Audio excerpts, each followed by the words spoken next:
Hi guys, welcome back to my channel. If you're new here, welcome. My name is Soph. For today's video, we're going to be reviewing all the books I read in September. I read 6 books in September, which is a lot more than I've been reading recently. Not the most I've ever read in a month, but the books were booking. I will tell you that now. So let's just get straight on into it. So the first book I read in September was the best one I've read all year, and that was Kingdom of Ash by Sarah J. Maas. I was putting this book off for the longest time because I heard that it was an emotional ride, a crazy finale to the Throne of Glass series. I really didn't want Throne of Glass to end, which is really funny because when I was first getting into ACOTAR, I remember seeing the Throne of Glass series and thinking, I am never starting that series. That series is too long for me. It's not something that I want to commit to, but here we are. There's a dog on the loose.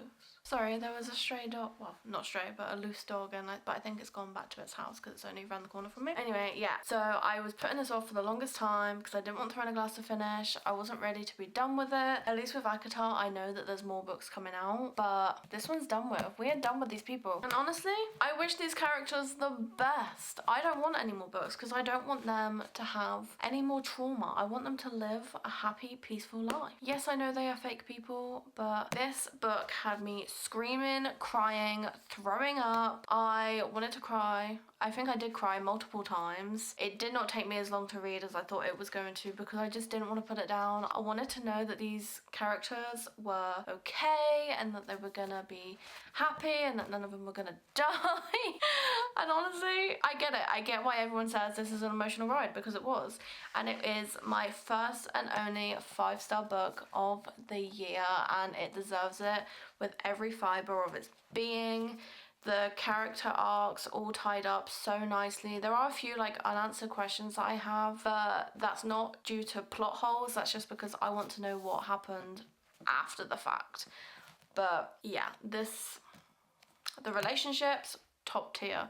The character arcs, top tier.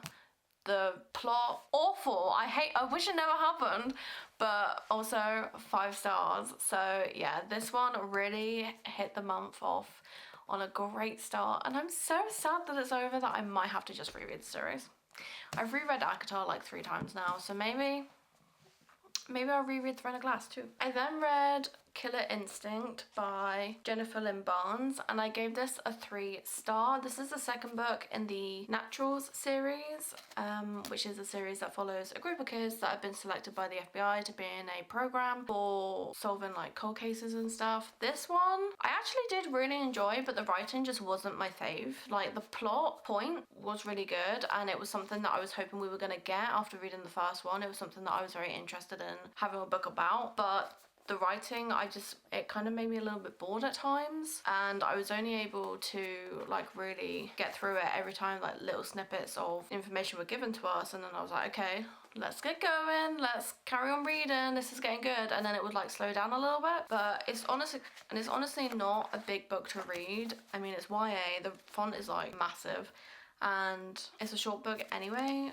But yeah, I enjoyed it. I am going to continue with the series, but it definitely wasn't my fave, and yeah, it was average. I enjoyed it, but it was average. I also read Reckless by Elsie Silver, which is number 4 in the Chestnut Spring series. If you've been here a while, you know that I adore the Chestnut Spring books, and this one I think might actually be my favorite. I adored this. This follows like a single parent, surprise pregnancy, all of the above, cowboy romance, and it just hit everything on the head. I think it covers a lot of very important topics in the book, like grieving something you didn't know you had, domestic abuse. There's like one night stands and stuff in it, so it covers a lot of like very realistic things, and it does it very well in my opinion. So yeah, this is probably my favourite. I think I gave it 4 stars. Yeah, I gave it 4 stars. It was so good. Doesn't mean it's bad, because 5 stars are really hard for me to give. It has to make me feel a certain way, but this is definitely my favourite one in the series so far, and I'm so glad that I read it this month. Then I read Foxglove by Adeline Grace, which I gave 3 stars. This is the second book in, I don't know what the series is called. I'm not sure what the series is called, but this is the second book to Belladonna, which I also have in the Fairy Loot edition. It follows a girl called Signa who has a funny relationship with death. He kind of follows her around and everyone around her seems to die. She's been passed from home to home to home as she's growing up, and it's based in like high society times where like girls come out when they get to an age to find a husband, etc. It's based in those sort of times.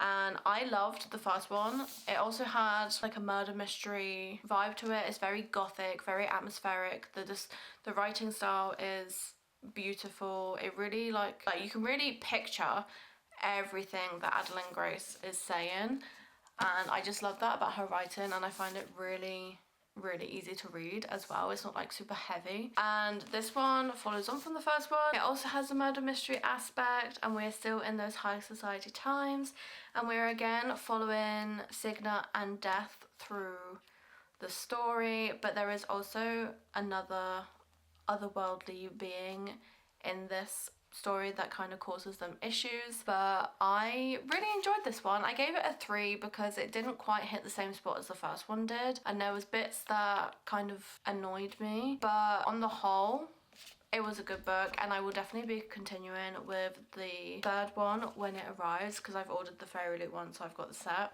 And yeah, I just love it. If you like gothic, murder, mystery, you like the idea of a romantic relationship with death, then these books are definitely for you.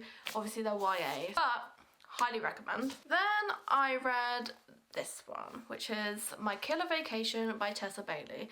I read this because I wanted a short book to read at the end of the month. I was listening to Zodiac Academy at the same time, but I wanted a short physical book to read. Now, I had seen the mixed reviews, so maybe this is my fault for not believing them, but I'd seen the mixed reviews for this book. Some of them are like 2 stars, some of them are like 5 stars.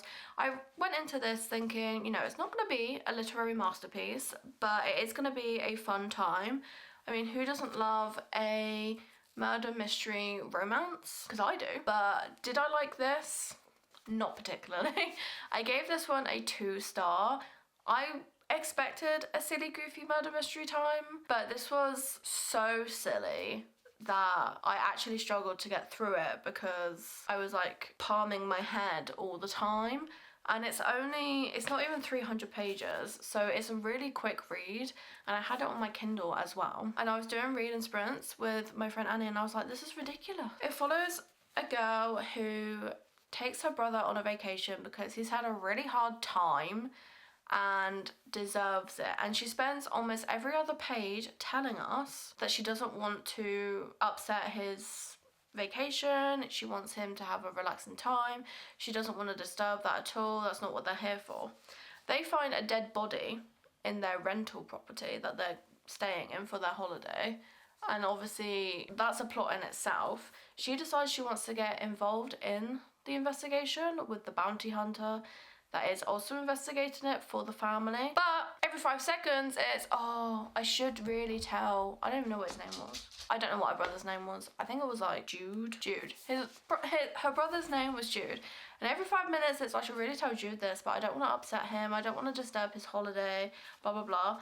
She tries to offer him like the best room in the house, and he's like, no, you paid for it, go and have it. And she's like, oh, this vacation's for you, blah, blah, blah. And you think, okay, this might be slight spoilers, but not really, because it's not really a plot point. The way it's written, it makes you think that he's come out of a bad relationship, or like someone close to him has passed, and you're like, oh, that's really sad. Like, this is a nice sister looking after her brother, even though she doesn't need to mention it like every 5 seconds. It turns out he was mourning the loss of a panda at the place where he works, and even the bounty hunter is like, you two are the weirdest people I have ever met.